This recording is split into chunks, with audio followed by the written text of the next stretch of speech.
তায়াম্মুম, এই নামটা শুনেছেন অনেকেই, এটাও পবিত্রতার একটা অংশ। এটা অনেকেই শুনে থাকলেও এটার সঠিক নিয়ম অনেকে জানেন না, এবং কখন করতে হয় সেটা অনেকে জানেন না।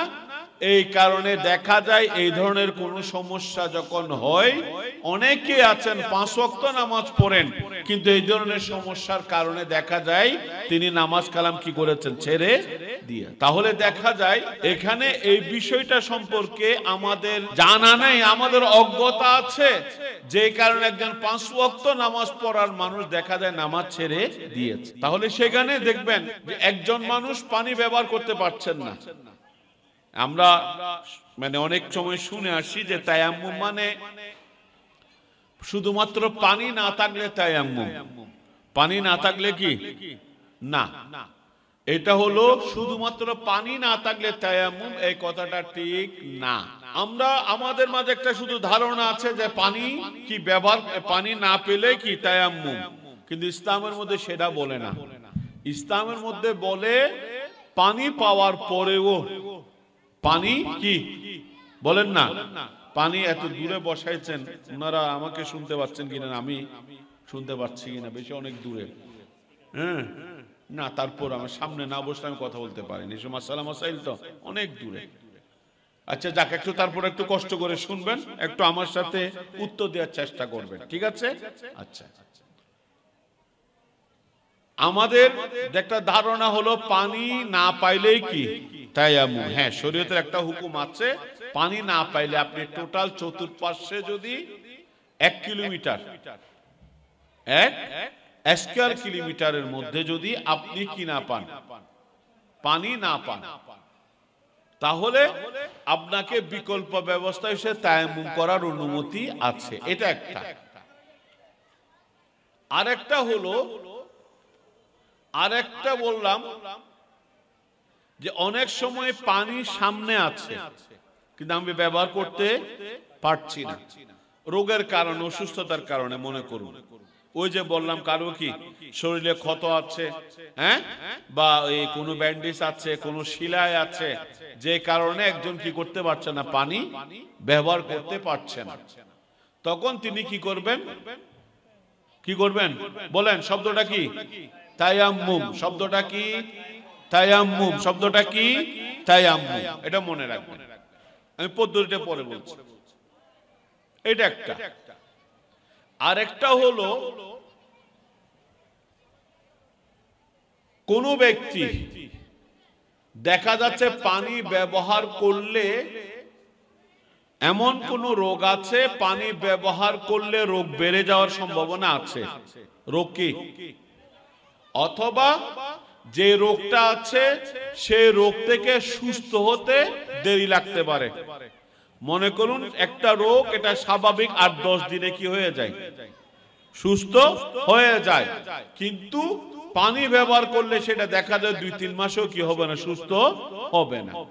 ওই ধরনের যদি রোগ বেড়ে যাওয়ার সম্ভাবনা থাকে, অথবা রোগ থেকে সুস্থ হওয়ার কি সময় যদি বেশি লাগে, তাহলে সেই সময়ে কি করতে হবে, কি করতে হবে? তায়াম্মুম। আরেকটা বলি, আপনি কোন জানাজায় গেলেন, কোন জানাজায় গেলেন, এখন একটা জানাজা, সেখানে আপনার হয়তো আগে থেকে আপনার ওযু ছিল না, বা জানাজার প্রস্তুতি আপনার ছিল না, উপস্থিত হঠাৎ একটা জানাজা উপস্থিত হয়ে গেল।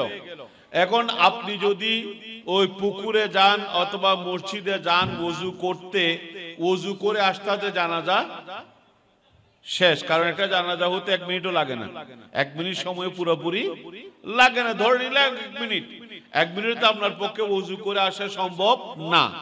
ওই সময়ে আপনি চাইলে কি, যদি ওই জানাজার ইমাম যদি আপনি না হন, ওই জানাজার ইমাম আপনি না হন, তখন আপনি তায়াম্মুম করে নামাজ পড়তে পারবেন। আবার মাসআলা আছে, মনে করুন কারো ঘরের মধ্যে, কেউ কারো ঘরের সামনেও কি আছে, পানি আছে, কিন্তু দেখা যাচ্ছে আপনার কারো ঘরের সামনে কি আছে? পুকুর আছে, থাকে না?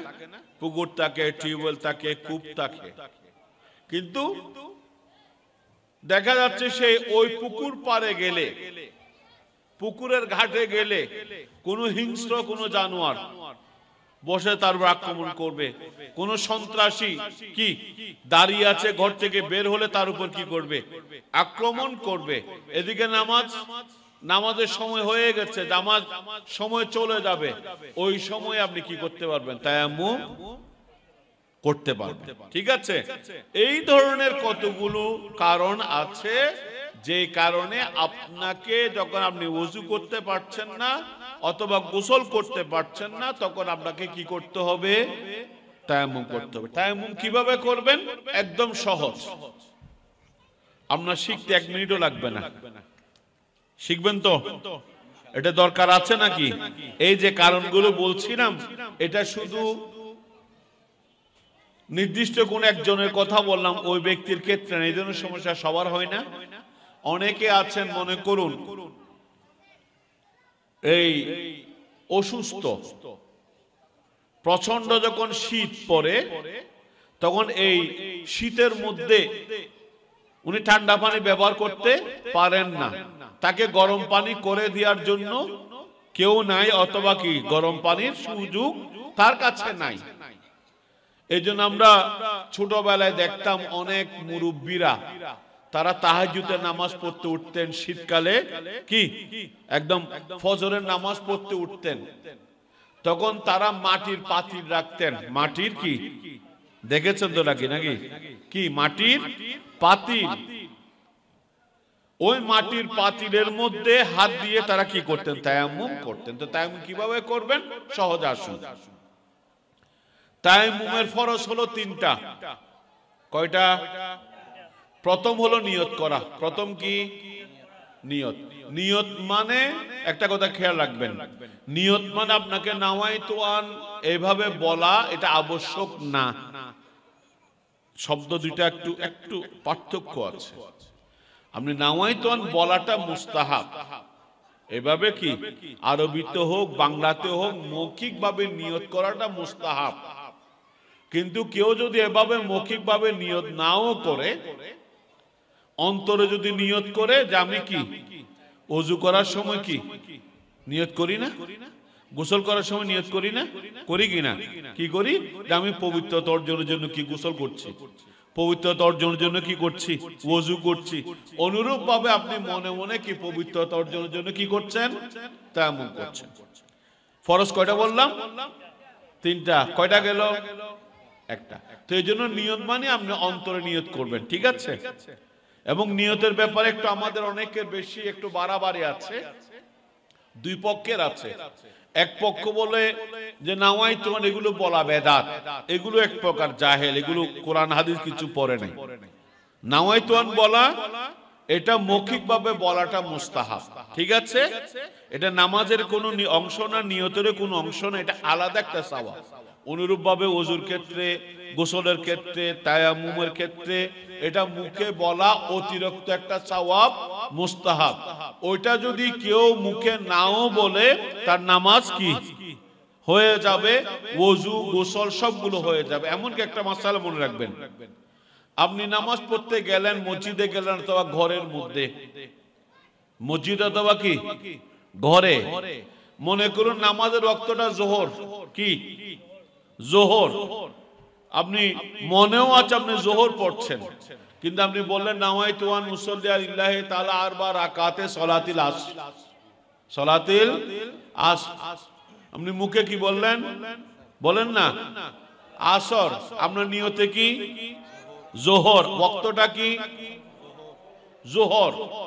যে কোনো পবিত্র মাটি অথবা কি মাটি জাতীয়, মাটি অথবা কি মাটি জাতীয়, মাটি জাতীয়ের মধ্যে কি কি আছে? পাথর, ইট, সুরকি, হ্যাঁ, এই ধরনের কোনো কিছুতে আপনি প্রথমে ফরজ বললাম 3টা। প্রথমটা ছিল কি? নিয়ত। প্রথমটা কি ছিল? নিয়ত। আপনি নিয়ত করেছেন, খালাস। তারপরে এইভাবে কোনো পবিত্র মাটি বা মাটি জাতীয় কিছুর মধ্যে এর হাতটা কি, যদি বালি টালি হয় সুবিধা, পবিত্র সত্য কি পবিত্র। আপনি হাতটা মারবেন, হাতটা একটু করে ঝেড়ে, এইভাবে হাতটা ঝেড়ে সম্পূর্ণ মুখ একবার কি, কয়বার, একবার। ওযুর মধ্যে 3 বার ধোয়া কি সুন্নত বা মুস্তাহাব, কিন্তু এখানে শুধু কয়বার, একবার, 2 বার 3 বার নাই। কতটুকু, যেটুকু আমরা ওযুর মধ্যে যেটুকু আমরা ধুই, ওযুর মধ্যে আমরা কি পরিমাণ ধুই, মুখমণ্ডল। মুখমণ্ডল বলতে কি বোঝায়, আপনার এই চুল গজানোর জায়গা, এখান থেকে শুরু করে আপনার এই এটা বলে থুতনি, থুতনির নিচ পর্যন্ত এবং উভয় কানের লতি পর্যন্ত, এই পুরো জায়গাটাকে, এটাকে বলা হয় মুখমণ্ডল। আপনি এইটুকু একবার কি করবেন, মসে করবেন। কয়টা গেল ফরজ, 2টা, আরেকটা বাকি। আবার আপনি হাত মেরে, হাতটা ছেড়ে বাম হাত দিয়ে কি করবেন, বাম হাত দিয়ে প্রথমে কি ডান হাত কনুই পর্যন্ত। এমনি নিয়ম আছে, আমরা এই 2টা কি করে আলাদা করে, প্রথমে এইভাবে, তারপরে কি এইভাবে, প্রথমে উপরের কি 3 আঙ্গুল দিয়ে এভাবে কি, তারপরে কি এভাবে। আপনি বাম হাতে প্রথম কোন হাত, তারপরে ডান হাতে বাম হাত। কতটুক, কনুই পর্যন্ত না, কনুই সহ। বলো কি বলবেন, কনুই সহ। ওযুর মধ্যে কনুই সহ ধুইতে হয়, কনু পর্যন্ত না। কনুই পর্যন্ত ধুইলে ওযু হবে না, কনুর উপরিভাগ ধুইতে হবে, অর্থাৎ কনুই সহ আপনার ওযুতে ধুইতে হয়। তায়াম্মুমের মধ্যে কনুই পর্যন্ত কি করবেন, কনুর উপরে পর্যন্ত, অর্থাৎ কনুই সহ কি করবেন, মসে করবেন। এই টোটাল 3টা ফরজ। প্রথম বললাম কি নিয়ত করা, দ্বিতীয় ফরজ কি বললাম, পবিত্র মাটি বা মাটি জাতীয় কিশোর হাত মেরে সেটা ছেড়ে কি করা, প্রথম একবার কি মুখ সম্পূর্ণ একবার মসে করা। আরেকটা হলো দ্বিতীয় ফরজ গেল। তৃতীয় হলো আবার মাটির উপর আপনি হাত মেরে, হাতটা ঝেড়ে আবার কি বাম হাত দিয়ে কি, ডান হাত, বাম হাত দিয়ে কি প্রথমে ডান হাত, তারপরে ডান হাত দিয়ে কি বাম হাত ভালো করে আপনি কি করবেন, মসে করবেন কনুই সহ। এই টোটাল 3টা ফরজ। এটা হলো কি তায়াম্মুমের কি ফরজ। এখানে একটা মাসআলা মনে রাখবেন, কারো উপর গোসল ফরজ হয়েছে, আমি আগেই বলেছি, কারো উপর কি বলেন না, কি গোসল ফরজ হয়েছে, অথবা ওযু ফরজ হয়েছে।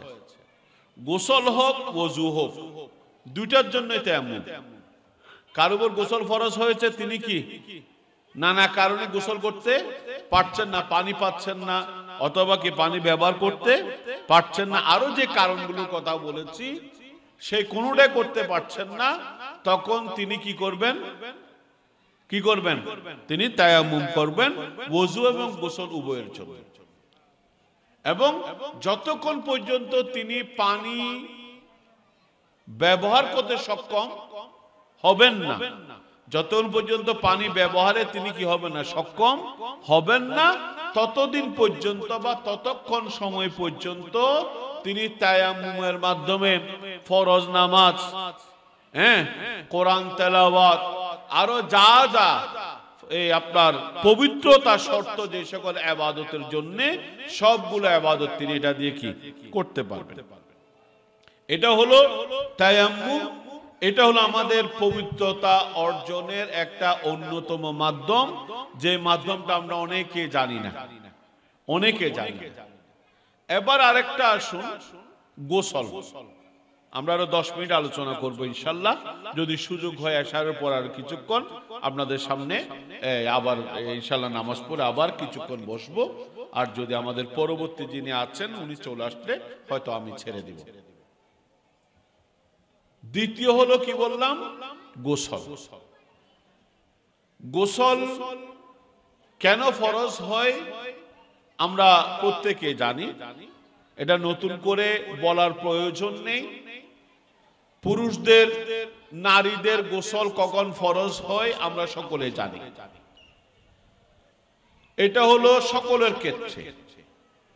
কিন্তু নারীদের ক্ষেত্রে বিশেষ একটা অবস্থা আছে যে তারা কি যখন প্রত্যেক মাসে অসুস্থ হয়, তখন অসুস্থ হওয়ার পরে যখন সুস্থ হবেন তখন তাদের উপর গোসল কি হয়ে যায়, ফরজ হয়ে যায়। তখন তাদেরকে ফরজ নিয়মে গোসল করতে হবে।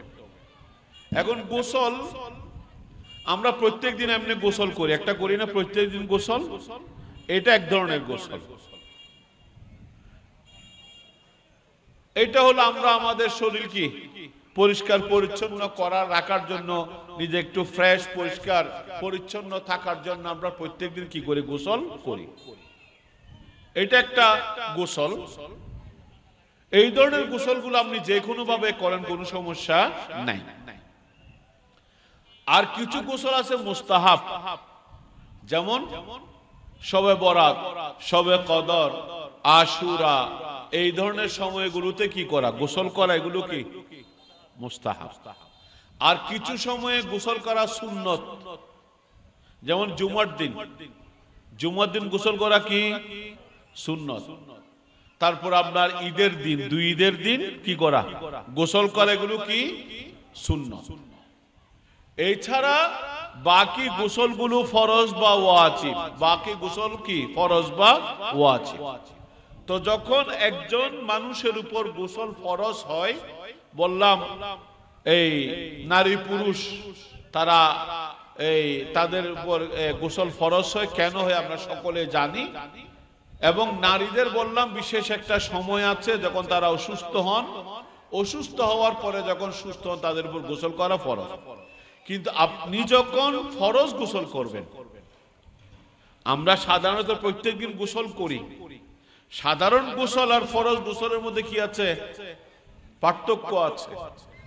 কারণ এটা আমার কিছু অভিজ্ঞতা আছে। সে অভিজ্ঞতাটা হলো, আমরা সাধারণত অনেকে মনে করে থাকি গোসল মানে কি আমি গায়ে ভালো করে পানি ঢালবো, মাথায় কি শ্যাম্পু দেব, গায়ে সাবান দিব, অথবা পুকুরে গেলে আমি কি দিব, বেশ কয়েকটা কি ডুব দিব, গনে গনে 7টা 10টা 30টা। এটা আমরা কি অনেকে গোসল মনে করি, এটা আমরা কি গোসল। আপনি সাধারণ প্রত্যেক দিনের গোসল সেটা ভিন্ন কথা। কিন্তু আপনার উপর যখন গোসল ফরজ হবে তখন আপনি ওই যে কি করলেন, গায়ের উপর পানি ঢাললেন, মাথায় শ্যাম্পু দিলেন, গায়ে সাবান দিলেন, অথবা পুকুরে গিয়ে ডুব মারলেন, ওটা কিন্তু গোসল না। গোসলের জন্য কি আছে, 3টা ফরজ আছে। কয়টা ফরজ, কয়টা, ঠিক আছে, কয়টা ফরজ, 3টা। প্রথম ফরজ কি, গোসল তো আমাদের উপর ফরজ হয়, সকলেরই ফরজ হয়। আমরা প্রাপ্তবয়স্ক, হ্যাঁ প্রাপ্তবয়স্ক হওয়ার পরে আমাদের উপর কি হয়ে যায়, গোসল ফরজ হয়। প্রথম ফরজ কি, 20 পরে আরো 5 মিনিট আছে, ইনশাআল্লাহ আমিও যাবো আপনাদের সাথে। প্রথম ফরজ কি, হ্যাঁ প্রথম ফরজ হলো গড়গড়া সহ কুলি করা। প্রথম ফরজ হলো গড়গড়া সহ কি করা, কুলি করা। অর্থাৎ গড়গড়া মানে কি, আপনার পানিটা এখানে গড়গড় শব্দ হবে, এই পর্যন্ত পানি পৌঁছানো, এক। দ্বিতীয় ফরজ হলো নাকে পানি দিয়া, পানিটা এই নাকের ভিতর একটা তরল জায়গা আছে, তরল জায়গা আছে, ওই পর্যন্ত পানি পৌঁছা। কয়টা গেল, 2টা। আরেকটা হলো সম্পূর্ণ শরীরে কি করা, পানি প্রবাহিত করা। টোটাল কয়টা, 3টা। প্রথম আপনাকে, এখন আমরা যেটা ভুল, ওই যে আগে বললাম, অনেকে আছেন শুধু গায়ে পানি দেন, সাবান দেন, শ্যাম্পু দেন, অনেক আছে কি করেন পুকুরের মধ্যে ডুব দেন, কিন্তু ওই গায়ে শ্যাম্পু দিলে, পানি দিলে, এটা সব মিলে ফরজ আদায় হয়েছে একটা, আরো 2টা বাকি আছে না। কি বলছিলাম, আরো দুইটা আছে না? প্রথমটা কি বলছিলাম? গড়গড়া সহ কুলি করা একটা, দ্বিতীয় হলো নাকে পানি দিয়া। আপনি দেখবেন আমাদের অনেকে হয়তো আমার এখানেও আছেন অনেক ভাইয়েরা, হয়তো এমন হতে পারেন গোসল ফরজ হয়েছেন, হয়তো ওইভাবে কি ঝর্ণা ছেড়ে দিয়ে কি করেছেন, অথবা মাথায় ওইভাবে মগ দিয়ে পানি ঢেলে গোসল করেছেন, কিন্তু নাকে তিনি গড়গড়া করেন নাই, অথবা নাকে পানি। অনেক মহিলারা আছেন এরা কি করে না, দেখা যায় যে কি নাকে পানি দেয় না। অনেকের নাকফুল আছে, নাকফুল এই জন্য কি ভিতরে কি পানি, এটা দিয়ে আপনার নাকে পানি দেওয়ার সময় এটা দিয়ে বাম এই আঙ্গুল দিয়ে কি করতে হবে, একদম পানি ভিতরে পৌঁছাইতে হবে। অনেক মহিলারা আছেন এই যে নাকফুলের কারণে পানি কি করে না, ভিতরে পৌঁছে না। হয়তো অনেকেই দিলে একটু নাকের আগায় একটু করে এভাবে পানি দেন, ওইটা গোসল হবে না।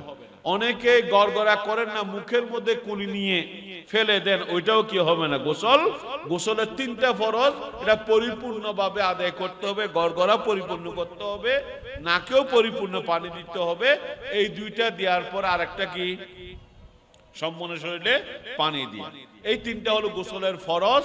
অবশ্যই কারো উপর গোসল ফরজ হলে এই তিনটা ফরজ অবশ্যই আদায় করতে হবে, না হয় গোসল আদায় হবে না।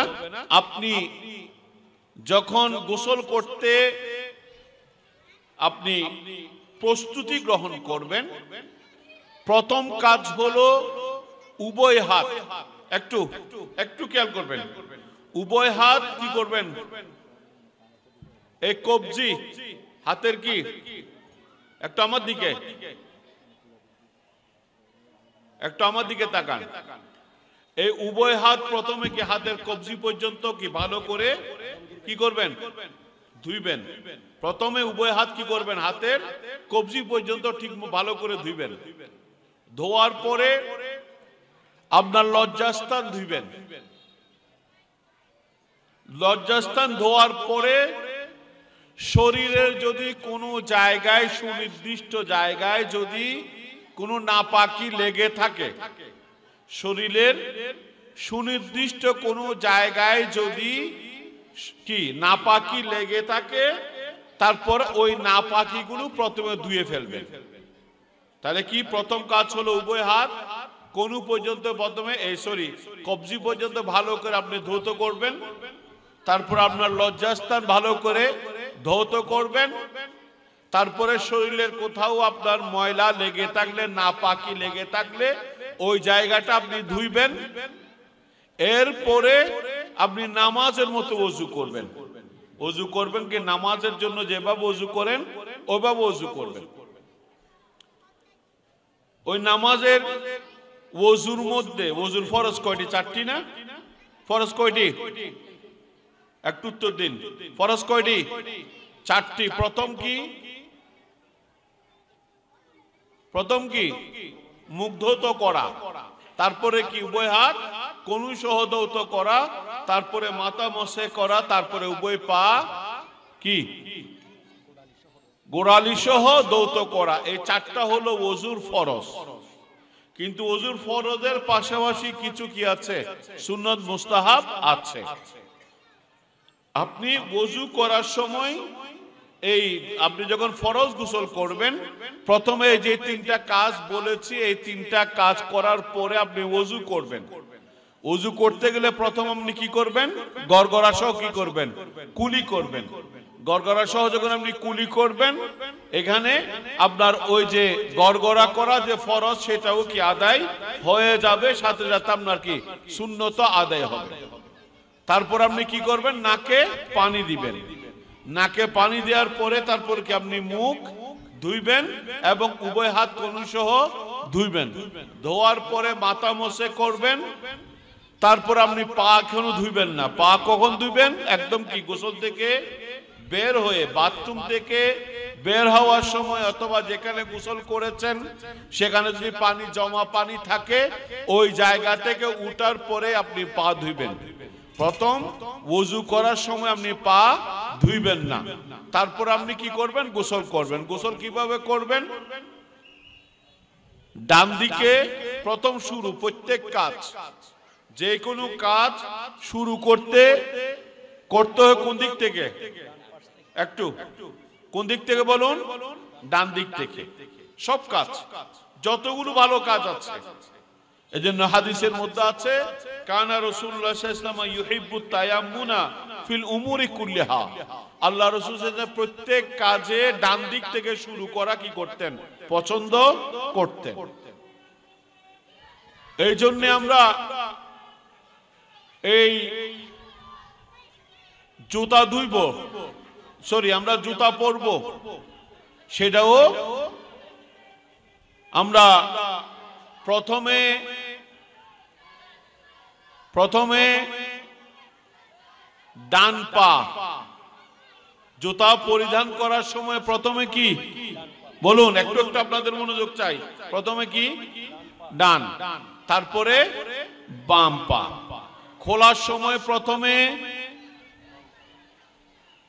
আপনারা কি আছেন? আপনার সাথে আছেন? বলবো নাকি? কন্টিনিউ করবো নাকি? জুতা পরার সময় প্রথমে কি কি বলছিলাম বলেন তো? কি কোনটা? ডান পা, তারপরে বাম পা। খোলার সময় প্রথমে বাম, খোলার সময় প্রথমে বাম পা, তারপরে ডান পা। এমন কি আপনি কাপড় চোপড় পরবেন, আপনি এখানে মাহফিলে এসেছেন, অনেকে পায়জামা পরেছেন, অনেকে প্যান্ট পরেছেন। হয়তো আমাদের এখানে অনেক ভাইয়েরা আছেন, তাদেরকে অনেককে জিজ্ঞেস করলে হয়তো তারা এই কথা বলতে পারবেন না যে আমি পায়জামা কিভাবে পরেছি, প্রথমে ডান পা দিয়েছি নাকি বাম পা দিয়েছি, আমি শার্ট পরার সময় প্রথমে ডান হাত দিয়েছি নাকি বাম হাত দিয়েছি। এটা জিজ্ঞেস করলে আমাদের অনেক ভাইয়েরা বলতে পারবেন না। কেন পারবেন না? কারণ এই কাজে আমরা অধিকাংশ মানুষ আছি, এই কাজে আমরা অভ্যস্ত নই। অথচ হাদিসে পাকের মধ্যে আছে রাসূল করিম সাল্লাল্লাহু আলাইহি ওয়াসাল্লাম প্রত্যেক কাজ ডান দিক থেকে শুরু করতেন। ডান দিক থেকে আল্লাহ রাসূল যেভাবে বলেছেন এইভাবে যে কোনো কাজ করবেন, সব কাজগুলো ইবাদত হিসেবে গণ্য হয়ে যাবে। সব কাজ কি হয়ে যাবে? ইবাদত হিসেবে গণ্য। আমরা মুসলমানদের ইবাদত শুধু মসজিদে বসে বসে ইবাদত করা ওইটা নয়, মসজিদের সময় মসজিদেও যেতে হবে। এছাড়া ঈমানদারের ইবাদত 24 ঘন্টা। ঈমানদারের ইবাদত কি? 24 ঘন্টা। আপনি কাপড় পরার সময় আপনি পাঞ্জাবি পরছেন, পায়জামা পরছেন, শার্ট পরছেন, নিয়ম হলো আপনি প্রথমে কোন হাত দিবেন? তারপরে খোলার সময় প্রথমে বাম হাত, তারপরে কি? ডান হাত। এইভাবে হাদিসে পাকের মধ্যে আছে রাসূল করিম সাল্লাল্লাহু আলাইহি ওয়াসাল্লাম এমন কি চুল কাটার সময়ও শুরু করতেন ডান দিক থেকে। মাথা মুবারক মুন্ডাবেন হজে বা উমরাতে, শুরু করেছেন কোন দিক থেকে? ডান দিক থেকে। এমন কি রাসূল করিমের সুরমা দিবেন ডান দিক থেকে। আল্লাহ রাসূল সাল্লাল্লাহু আলাইহি ওয়াসাল্লাম মাথার সিঁথি কাটবেন, চুল আঁচড়াবেন, চুল মুবারক আঁচড়াবেন, ওটা শুরু করতেন ডান দিক থেকে। যতগুলো কাজ আছে প্রত্যেক ভালো কাজ শুরু করতে হয় কিভাবে? ডান দিক থেকে। ঠিক আছে? প্রথমে কি? ডান দিক থেকে এটা শুরু করবেন। অনুরূপ ভাবে গোসলের ক্ষেত্রেও আমরা প্রথমে কি? মাথায় পানি ঢেলে দিই না। গোসলের ক্ষেত্রে কি করবেন? প্রথমে ডান দিকে, প্রথমে কি? ডান দিক, তারপরে বাম, তারপরে হলে মাথার উপর। প্রথমে ডানে দিবেন, তারপরে কি? প্রথমে ডানে দিয়ে একবার দিয়ে আপনার শরীর পুরোটা কসলাইয়ে নেবেন যাতে পানি ঠিক মতো পৌঁছে। অনুরূপ ভাবে আপনার ওই একবার, দুইবার, তিনবার, তারপর বামে ওভাবে একবার প্রথমে দিয়ে সমস্ত শরীর বাম পাশে এটা কসলাইয়ে নেবেন। তারপরে বাকি দুইবার বাম পাশে আপনি পানি দিবেন। এইটা দেওয়ার পরে তারপর আপনার মাথার উপর কি দিবেন? তিনবার। প্রথমবার দিয়ে বাকি যে চুল সহ বাকি যা আছে এগুলো কসলায় নেবেন, তারপরে তিনবার মাথার মধ্যে পানি দিলেন। এটা হলো সুন্নত তরিকা, এটা হলো উত্তম তরিকা। সর্বশেষ এই গোসল এইভাবে করার পরে আপনি প্রথমে ওযু করার সময় একটা কাজ করেন নাই, ঠিক না? বলছিলাম কি না? সে কাজটা কি মনে আছে? খেয়াল, সবার কারো কোনো খবর নাই নাকি? কি বলছিলাম বলেন? গোসল করার সময় ওযু করতে বলি নাই? সুন্নত তরিকা কি বলছিলাম? ওযু করবেন, প্রথম আপনি উভয় হাত কবজি পর্যন্ত ধুইবেন, তারপর আপনার লজ্জাস্থান ধুইবেন, তারপরে কোথাও শরীরে কোথাও এই নাপাকি থাকলে ওইটা ধুইবেন, পরিষ্কার করবেন, তারপরে ওযু করবেন। ওযুর মধ্যে সবগুলো করবেন, মাথা মোছা পর্যন্ত করবেন। তারপর বলেছিলাম একটা কাজ করবেন না, সে কাজটা কি? কি বলছিলাম? পা ধোয়া। কি বলছিলাম? পা ধোয়া। ওই গোসলের সময় পা ধোয়াটা ওযুর সময় করবেন না। আপনি এই গোসল সারার পরে ডানে দিলেন পানি, বামে দিলেন পানি, মাথার উপর দিলেন পানি।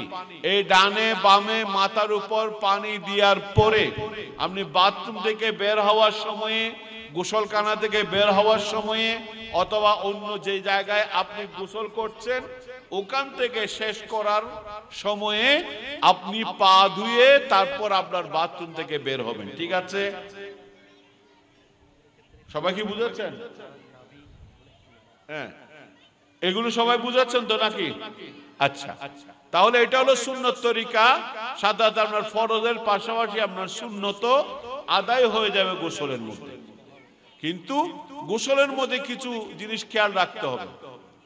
শরীরের এমন কিছু জায়গা আছে যে জায়গাগুলোতে স্বাভাবিক নিয়মে পানি পৌঁছে না। আছে না? আছে কিনা? আপনার এই কানের মধ্যে, কানের এখানে আপনি যতই পানি ডালেন, পানি কি পৌঁছবে? পৌঁছবে? স্বাভাবিকভাবে পৌঁছবে না। তো এখানে পৌঁছার জন্য কি, ওই আমরা যখন ওযু করব, ওযু করার সময় কি করব? এই কানও কি করব? কান মোছে করব না? কান যখন মোছে করব আমার ভিজা হাত দিয়ে, তখন এই ভিতরের জায়গাটাও ভিজে যাবে। তখন গোসল করার সময়ে আপনি পানি দিয়ে এই সমস্ত যে কানের ভিতরে একদম উপরে যে জায়গাগুলো আছে, নাভি, হ্যাঁ, অনেকের আছে নাভি গভীর, যেখানে স্বাভাবিকভাবে পানি কি করে না, পৌঁছে না, ওই জায়গায় পানি পৌঁছাইতে হবে। এমনকি শরীরের অন্যান্য জায়গাগুলো যেখানে স্বাভাবিক নিয়মে পানি পৌঁছে না, ওই জায়গাগুলো আপনাকে পানি পৌঁছে কিনা নিশ্চিতভাবে কি করতে হবে, সেটা আপনাকে পানি পৌঁছাইতে হবে। শরীরের কোনো জায়গা যদি আপনার কি থাকে, বলা হচ্ছে এই 1 দিরহাম বর্তমানে আপনার কি যে 1 টাকার কয়েন, হ্যাঁ, ওই পরিমাণও যদি শরীরের কোনো জায়গায় ঠিক মতো পানি না পৌঁছে, তাহলে কারো যদি ফরজ গোসল হয়ে থাকে তাহলে ওই ব্যক্তির গোসল হয় নাই, সম্পূর্ণ পানি পৌঁছাতে হবে। এখানে মহিলারা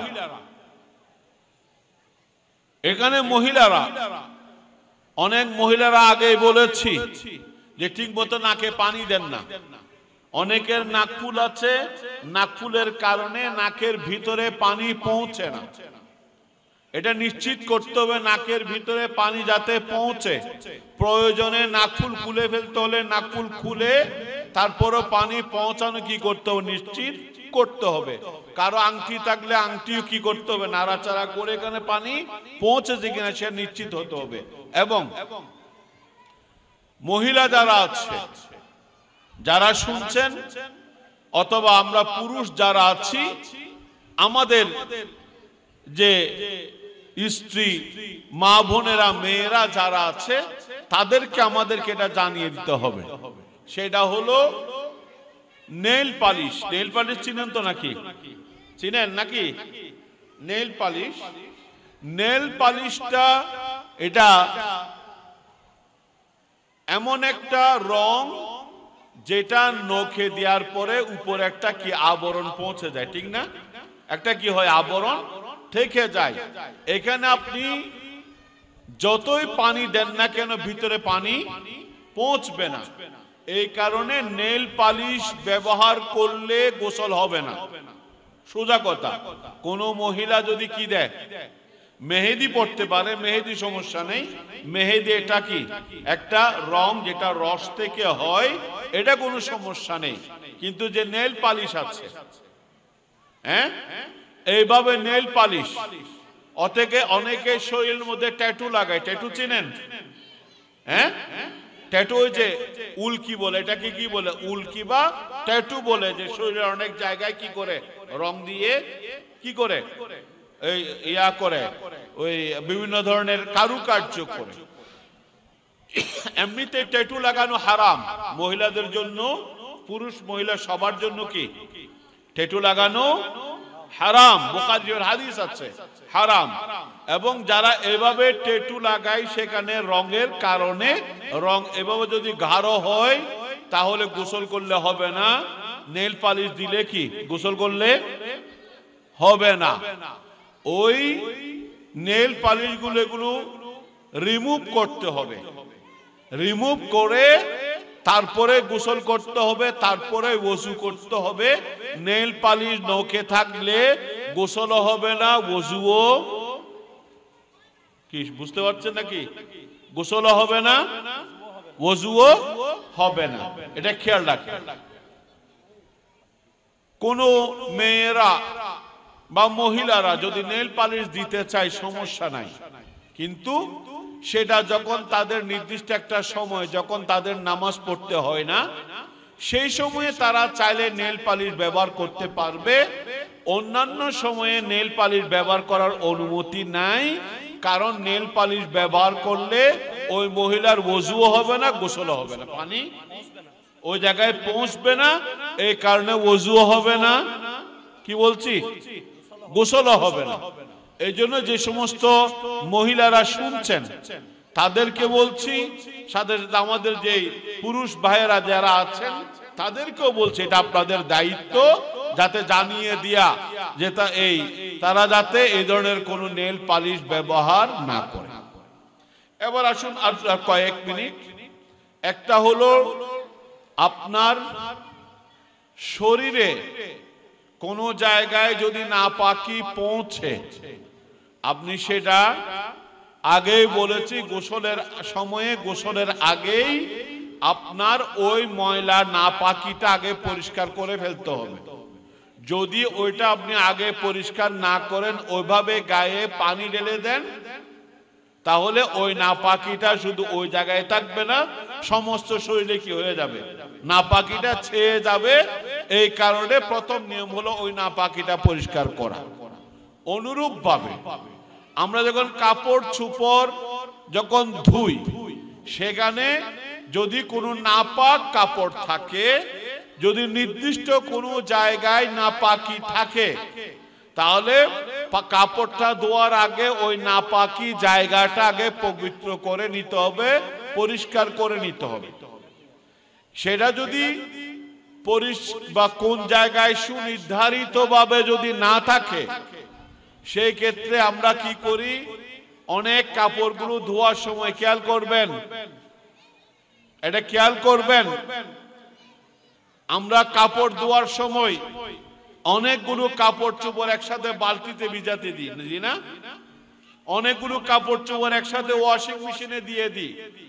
সেখানে দেখা যায় যে কাপড়গুলোতে নাপাকি লেগে আছে, এইগুলো আমরা কি ওই ধরনের কাপড়গুলোতে কি একসাথে দিয়ে দিই, মিক্স করে ফেলি, যেই কারণে ওই কাপড়ের সুনির্দিষ্ট নাপাকিগুলো পরিষ্কার হয় না, বরং ওই নাপাকিগুলো অন্যান্য যে কাপড়গুলো আছে ওই কাপড়ের মধ্যে কি চলে যায়, ছেয়ে যায়। এই কারণে নিয়ম হলো, কোথাও যদি কোনো নাপাকি থেকেই থাকে, প্রথমে আপনি কাপড়ের ক্ষেত্রে নির্দিষ্ট যদি জায়গা থাকে যে এই জায়গায় ময়লা নাপাকিটা আছে, তাহলে ওইটা আগে আপনি পরিষ্কার করবেন। পরিষ্কার করার পরে অন্যান্য কাপড়ের সাথে ভিজাতে দিতে পারবেন, কোনো সমস্যা নেই। যদি আপনার নির্দিষ্ট না থাকে, তাহলে ওই কাপড় আপনাকে সম্পূর্ণরূপে আলাদা করে ভিজিয়ে এটা আলাদা করে পরিষ্কার করতে হবে। অন্যান্য কাপড় চোপড়ের সাথে পরিষ্কার করলে ওই কাপড়ও সাধারণত আপনি ওয়াশিং মেশিনে দেন, যেখানে দেন না কেন, সাধারণত স্বাভাবিক ধোয়ায় ওই কাপড় পরিষ্কার হয় না। ওটা পবিত্র হয় না, সাথে সাথে ওইটা তো পবিত্র হয় না, অন্যান্য যে কাপড়গুলো আছে সে কাপড়গুলোতে নাপাকি এবং অপবিত্রতা চলে যায়। এই বিষয়টা আপনারা লক্ষ্য করবেন। তো যাই হোক, এখানে অনেক সময় হয়ে গেছে। আমাদের এখানে আপনাদের খতিব সাহেব সালামত রেজা সাহেব এসেছেন, তিনিও আপনাদের সামনে কিছুক্ষণ তকরির করবেন এবং আপনাদের সাবেক খতিব সম্ভবত মৌলানা আবুল হাশিম সাহেব তিনি হয়তো চলে এসেছেন। এই কারণে আমি আজকে আর এখানে দীর্ঘায়িত করছি না।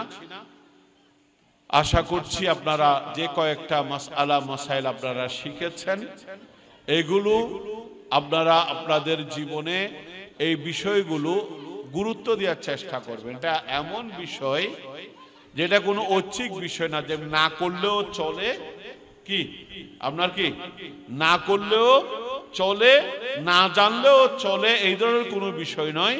এই সকল বিষয়গুলো আপনার জানা ফরজ, সাথে সাথে এই কাজগুলো আদায় করাও ফরজ।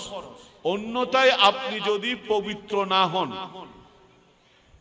আপনার শরীর যদি পবিত্র না হয়, আপনার কাপড় চোপড় যদি পরিষ্কার না হয়, তাহলে আপনি নামাজ পড়া তো দূরের কথা, নামাজের জন্য আপনি দাঁড়াতেও পারবেন? আপনি নাপাকি নিয়ে, শরীর অপবিত্র শরীর নিয়ে, অপবিত্র কাপড় নিয়ে আপনি নামাজে দাঁড়ানোটাও হারাম, গুনাহে কবিরা। তো সুতরাং আপনাকে পবিত্রতা কিভাবে অর্জন করবেন, কিভাবে আপনি ওযু করবেন, এটা আপনাকে জানতে হবে। কিভাবে আপনি তায়াম্মুমের কথা বলেছে, অনেক ভাইরা ছিলেন, এখন অনেকে দেখা যাচ্ছে মাগরিব পড়েছিলেন না, তায়াম্মুম কিভাবে করবেন এটা আপনাকে আপনার জানা ফরজ। সাথে সাথে আপনি গোসল কিভাবে করবেন, গোসল সম্পর্কে জানাও ফরজ। গোসল সম্পর্কে আপনাদেরকে আগেও বলেছি, এখনো বলছি, এই বিষয়টা খেয়াল রাখবেন। আমাদের অনেক ভাইয়েরা গোসল মানি মনে করেন পুকুরে ডুব দিবেন, অনেক ভাইয়েরা গোসল মানি মনে করেন যে তিনি গায়ে পানি দিবেন, মাথায় শ্যাম্পু দিবেন, গায়ে সাবান দিবেন, এতটুকু গোসল। কিন্তু সেটা মূলত গোসল নয়। ফরজ গোসল হলে এটা একটা ফরজ আপনি আদায় করেছেন, আরো দুইটা ফরজ কি বাকি রয়ে গেছে। একটা হলো আপনার গড়গড়া সহ কুলি করা, আর একটা হলো নাকে পানি দেয়া। এই তিনটা ফরজ যতক্ষণ আপনি আদায় করবেন না, ততক্ষণ পর্যন্ত আপনার ফরজ গোসল আদায় হয়নি। ফরজ গোসল আদায় হয়নি মানে আপনি কি হন নাই? পবিত্র হন নাই। পবিত্র যদি আপনি না হন, তাহলে আপনি নামাজেও দাঁড়াতে পারবেন না, কোরআন শরীফে স্পর্শ করে আপনি পড়তে পারবেন না। এই কারণে এই বিষয়গুলো জানাও ফরজ, সেই অনুযায়ী আমল করাও ফরজ। আল্লাহ পাক রব্বুল আলামিন আমাদেরকে জানার, বুঝার এবং আমল করার তৌফিক দান করুক। আমিন। ওয়া আখিরু দাওয়ানা আলহামদুলিল্লাহি রাব্বিল আলামিন। আসসালামু আলাইকুম ওয়া রাহমাতুল্লাহি ওয়া বারাকাতুহু।